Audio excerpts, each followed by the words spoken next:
here. And there's thorn bushes, very prickly bushes, Juju. You don't want to go down there. For one thing, I know. And this is the area of the tombs.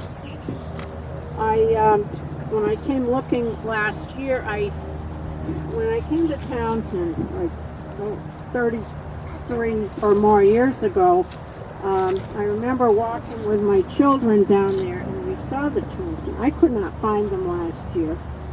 Well, I finally did, but they'd really fallen into disrepair. The tombs are a very old and interesting feature of this burying ground, and there are tombs in other old cemeteries in New England. Unfortunately, we will not be able to view them today because of safety issues arising from continuing deterioration of the area on the far side of the hill bordering Bow Street. In the early 1800s, such tombs were a very fashionable option for burial and often purchased in advance. In this case, there are about 13 tombs extending into the side of the hill side by side.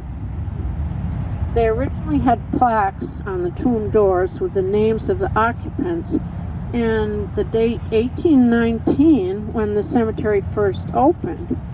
There don't appear to be any other dates on them. Over the years, several of the plaques have become dislodged and have recently been recovered from the leaves and debris at the bottom and placed over the tops of the respective tombs. And Roger Raposa reports that he thinks that only at the most 2 or 3 of the tombs were possibly ever occupied. And there's no record of the burials or occupants in the cemetery department.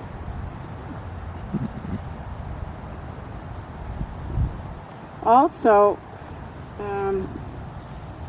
the location has proven not to be a wise choice here as elsewhere, as erosion has washed away topsoil and vegetation over the years and could result in their eventual collapse.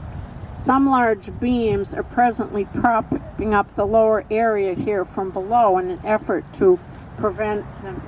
The hillside just tips forward, and they're trying to prevent that. At the present time, future upkeep and preservation of the tomb section is being pursued with various monument companies, as well as looking into the costs and grants that may be available for such projects.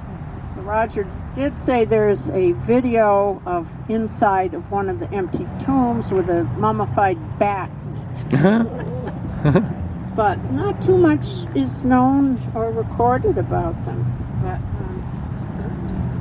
Anson Fessenden tried to clean up that area with the Historical Society in the very late 1880s when there were thorn bushes, but it certainly wasn't in as bad shape as it is now.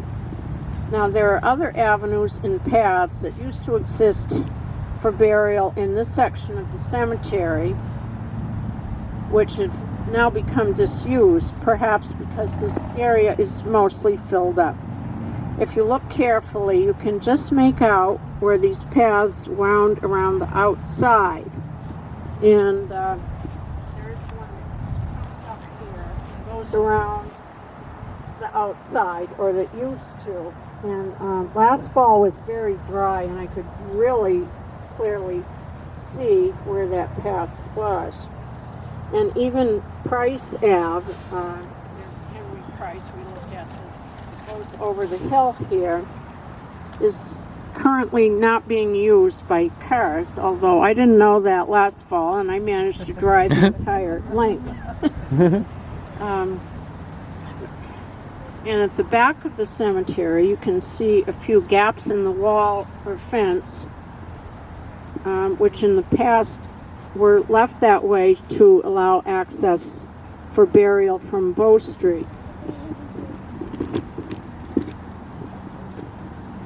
And next we're going to the Nutting Mausoleum, which is right here. We'll go to the other side of it.